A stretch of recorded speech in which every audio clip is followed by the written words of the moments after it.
Union Pacific 4014 is a 4884 big chunk, big boy. Originally built in 1941 by Alco, 4014 and the rest of her sisters were designed to haul very heavy freight trains in the Wasatch Mountain Range. They were developed by Union Pacific and built by Alco in the 1940s because the lines they were dealing with involved a 1.14% eastbound ruling grade. And the 4664 Challengers, despite their own incredibly large size, were having trouble with it. For the longer trains, they even had to double head Challengers, which, no. The team that designed the big boys was headed up by Union Pacific's Mechanical Chief Officer, Otto Gabelman. And they were based off of the Challengers, but they were, well, bigger. Kitchen! Yes, sir? Make our burgers bigger! Bigger, but they're already... Bigger! Bigger! The fireboxes were enlarged to 235 by 96 inches. The boiler was lengthened, and they utilized 8 driving wheels for each pair, as opposed to the Challenger's 6, though they did reduce the diameter of the driving wheels from 69 to 68 inches. The type was astonishingly successful, especially given how large they were. They could have gone wrong in a lot of ways, but the big boys lived up to the hype. They are simple articulates, not Malays, and don't have any compounding to speak of. But they were actually designed for much higher speeds, interestingly enough, which is unusual for freight. They were meant for stability at least 80 miles per hour, though their power peaked at around 35 miles per hour, and their optimal tractive effort was maintained up to around 10 miles per hour. The type is longer than 2 city buses and weighs more than a Boeing 747. Big chunkus! Technically speaking, they are not the largest locomotives ever, nor are they the heaviest, or even the strongest. But the thing about the big boys is this. Not only were they very successful large locomotives, which, whenever I talk about big locomotives, they're usually pretty bad, but also, they're usually in the top 5 across the board in all those categories, whether it be size or power. Because of their relative consistency being the top, they're often viewed as the number 1 overall, but we're talking specifically about one of the members of the type, 4014. She was one of 25 sisters, and she was put together by Alco in November of 1941. At a cost of about $265,174. That's about $5.5 million in 2024 money. And she was delivered to Union Pacific in December, placed directly into revenue service with her sisters. There were actually 2 different batches of big boys built, and she was part of the first group of 20, called 4884-1. And though her family had been designed to only haul trains up to 3,266 tons, they routinely handled much more than that, in the ballpark of 3,810 tons. In a true demonstration of their power, during a test that was held on April 2nd, 1943, 4014 pulled 65 freight cars by herself between Ogden, Utah, and Evanston, Wyoming. During this display, she generated a maximum of 5,530 horsepower. And outside of that, she had a relatively uneventful service career, a successful one, but there was nothing super notable that happened involving her. Her last routine repairs took place in 1956, as Union Pacific had tried to hold on to some of their steam locomotives as long as they could, but in the end, diesels would take over. Her last revenue run was on July 21st, 1959, which took place just a few hours before the final revenue run in general by any big boy. During her career, she had traveled 1,031,205 miles. And though Union Pacific did decide to keep them around in storage for a bit, she was officially retired on December 7th, 1961, and any of her remaining sisters were retired by 1962. But 4014 was one of the lucky sisters. 8 of the 25 big boys wound up in preservation. Union Pacific was really good about preservation in general, and 8 out of 25 for a surviving family, especially given how large they are and finding space for them, That's pretty good, all things considered, in terms of saving them for the future. I've seen other locomotive families that had way more members, and none of them live, or just one. 8 out of 25 ain't bad at all. And 4014 was sent to the Southern California chapter of the Railway and Locomotive Historical Society in Pomona, California.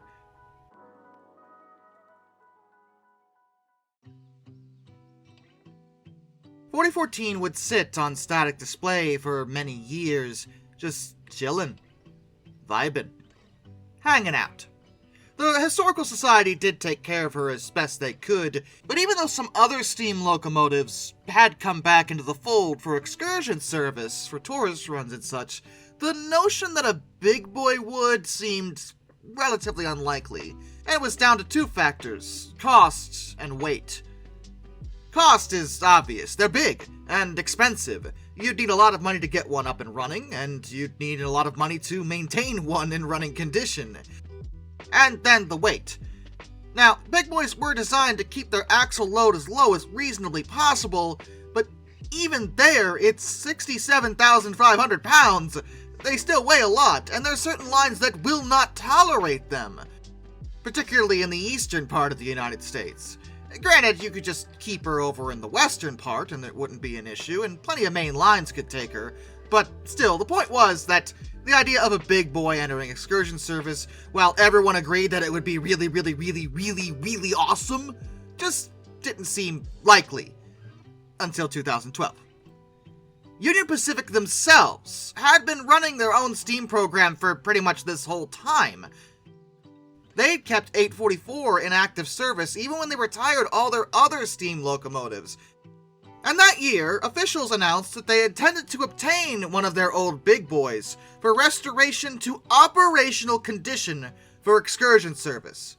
Now, this was unprecedented, and the cost issue becomes a different case when we're talking about a multi-billion-dollar corporation. That's a lot different. A bunch of average Joes can certainly get together and do something remarkable, restoring a steam locomotive, but money is of course going to be very tight in that regard. And even then, some of these projects take decades and barely make it. A big boy is kind of out of reach for a group of volunteers in most reasonable senses. But if Union Pacific does it themselves with their tremendous financial backing and resources, that is a whole different situation. They took some time to evaluate the state of the 8 surviving big boys to see which one was most feasible to bring back up and running. And on July 23rd, 2013, they announced that 4014 was the one they wanted. And the Historical Society, who had originally taken her, had agreed to give her back. A conversation that I'm sure went something along the lines of, "Hey, can we have 4014 back?" "Why?" "Because we want to bring her back up to steam and run her." Oh, absolutely! On November 14th of 2013, 4014 began her journey to the Union Pacific Steam Shop in Cheyenne. She had to be removed from her spot at the museum on a temporary line through an adjacent parking lot. On the way to the steam shop, they decided to give her a little bit of a short tour. Obviously, she was under tow at this point, but on January 26, 2014, 4014 was pulled from the Los Angeles County Fairplex to the Covina station on Metrolink trackage. She arrived at Union Pacific's West Colton Yard in Bloomington, California, where she sat on display until April 28th, finally beginning her direct journey over to Cheyenne. She arrived at the steam shop's roundhouse on May 8th, but her return to service wouldn't happen anytime soon. They wanted to, and it was still part of the plans, but Union Pacific steam techs had to overhaul 844 at the time, which was already a tremendous undertaking in and of itself. They didn't have the manpower to do both projects, so they focused on 844 for the time being, since they knew exactly what she needed. They'd been working with her for decades. Whereas 4014, while they kind of knew what she needed, well, it was a bit more of a tall order. As such, she sat around for about 2 years doing pretty much nothing, although the steam shop did utilize that time to expand and upgrade their facilities in order to properly accommodate 4014. In August of 2016, just a month after 844's repairs and her inspection were completed, Union Pacific finally announced that restoration work of 4014 had begun under Heritage Fleet Operations Director Ed Dickens. She'd be completely disassembled by early 2017, and they wound up, of course, having to fabricate a few new parts for her, including the rod brasses, top boiler check valve, and lubricator check valves. It was actually decided to send her driving wheels across the country over to the Strasburg Railroad in Pennsylvania, who took the time to repair them. As part of the process, it was decided to convert 4014 from coal burning to oil, specifically number 5 fuel oil. They did this by replacing her grates in the firebox with a fire pan, as well as an oil burner. And this would make her the first of her sisters to undergo a coal to oil conversion since 4005, which had run on oil between 1946 and 1948, but was converted back because, in that instance, there was uneven heating in her firebox. But 4014's transition took these faults into account, and she's been absolutely fine running on oil. And her old firebox grates actually weren't thrown away. They'd be salvaged and used on Milwaukee Road 261, so that's nice. In March of 2018, it was reported that 4014 was being put back together, and 10 months later, her restoration was nearly completed. On February 6, 2019, her boiler passed a hydrostatic test, and she was test fired on April 9th. At approximately 9 p.m. on May 1st, 2019, 4014 moved under her own power for the first time in almost 60 years. And just the next day, she made her first test run, heading from Cheyenne to Nunn, Colorado. Returning 4014 to steam proved to be an insane achievement, and well, let's be fair about this, when it came to rail fans, everyone liked that. Even if you think the big boys are a bit overrated, and I can kinda agree with you, this was awesome. It's still awesome, and 4014 would join 844 in excursion service, and becoming officially the world's largest operational steam locomotive. This pushed down 3985, a Challenger that Union Pacific had also been running for excursion service, and she actually wouldn't return to service, at least at that time. They decided to retire her and just focus on 4014 and 844. Though don't feel too bad for 3985. In April of 2022, Union Pacific decided they were going to donate her to the Railroading Heritage of Midwest America, who are now working to restore her to operating condition again.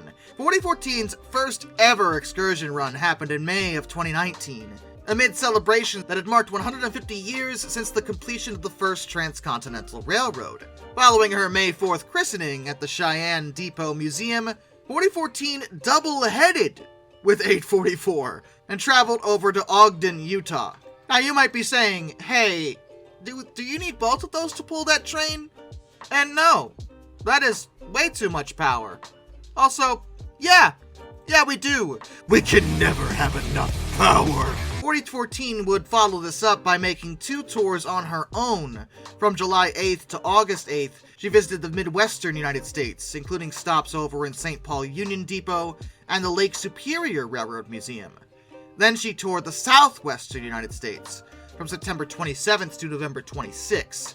But due to the COVID-19 pandemic, which I'm sure all of you are pretty much well aware at this point, that came down with a whole bunch of restrictions and social distancing and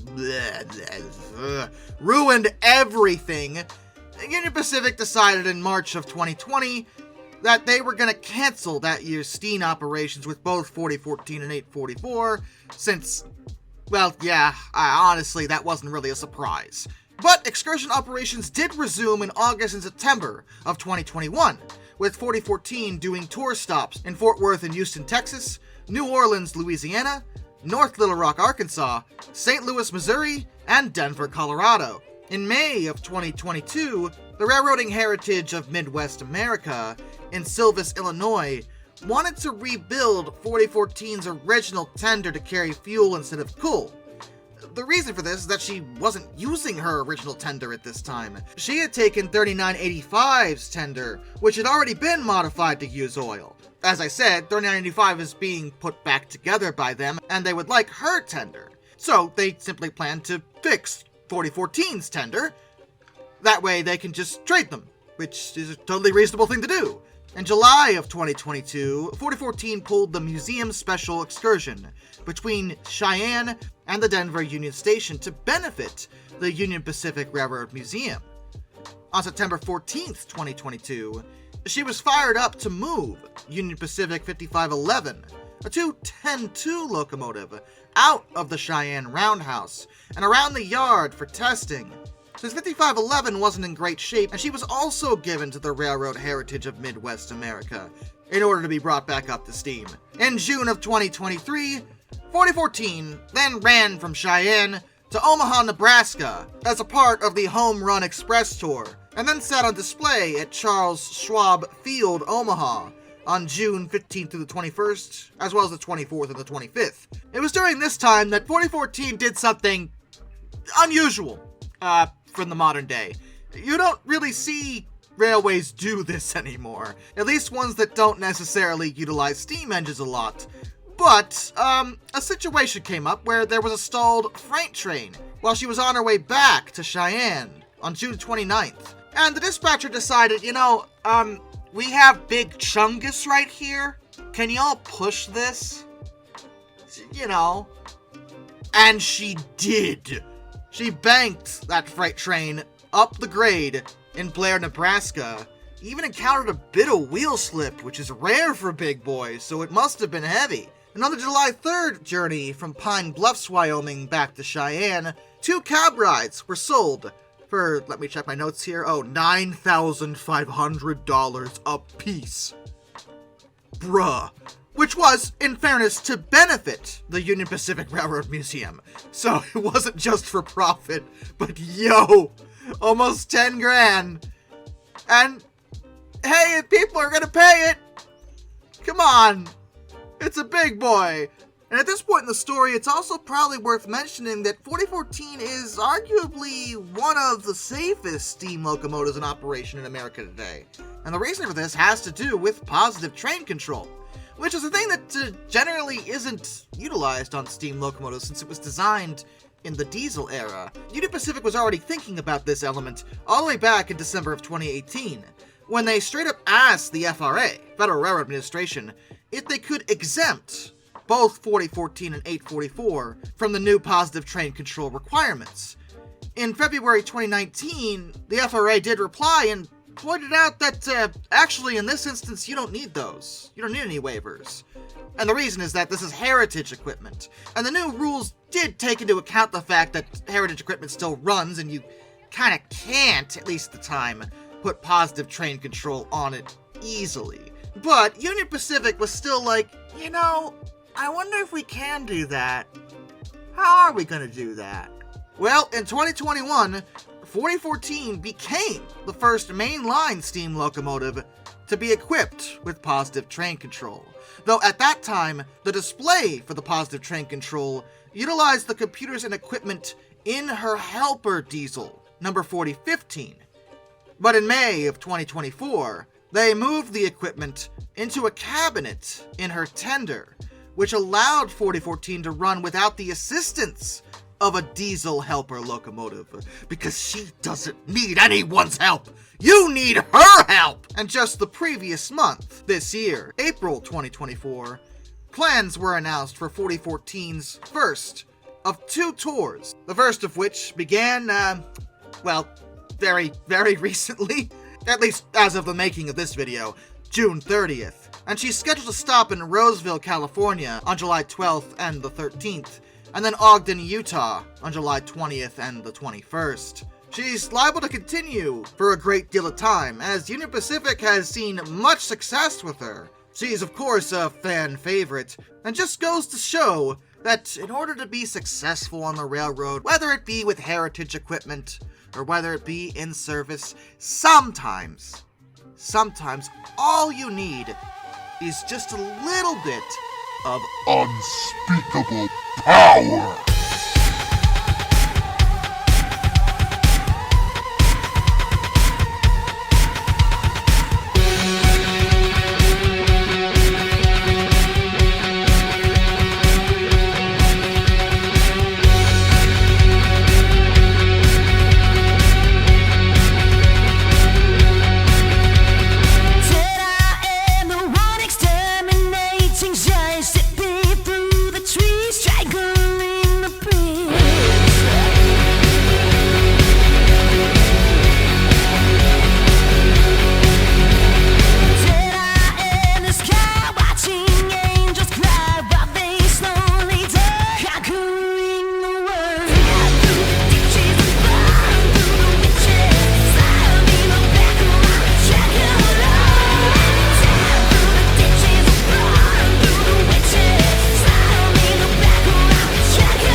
And with that, a special thank you goes out to all my underwater train finders, Some Dude 267, Orange Glass, Benjamin Owens, Anzac A1, Arthur Roy, Jack Carson's Rower Videos, Lord Off 444, Isurfer 1405, Charles Kwiatkowski, Matt Weaver, Tom Red Lion, NS Productions 8104, Will Jack 8401, Rescues Greyhounds, The Baxter, Caleb Crosswhite, Andrew Bowen, Josh Johnson, Caleb Rainwaters, Prez Drenton, Master of None, Travis Dolinsky, Jared Brussel, JBL Explorers, Tommy Rossini, Ben McCullough, Panzer Kitsune 131-232, Mark Holding, G Wiz, Mr. Terevel, Hayden DeGrow, Metal for Life Guy, No, Kurt Forkham, Ohio Trucker 1, Mr. Sleepy, Dr. Razor 78, DM Travel Typhoon, Harry, Drew Debris, George Kenny, Kevin Wood, Liam Wright, Morris Hillman Productions, NJ 1969, Hendrick Motorsports Fan 5, Hannah Bird, Western Colorado History, AET Museum,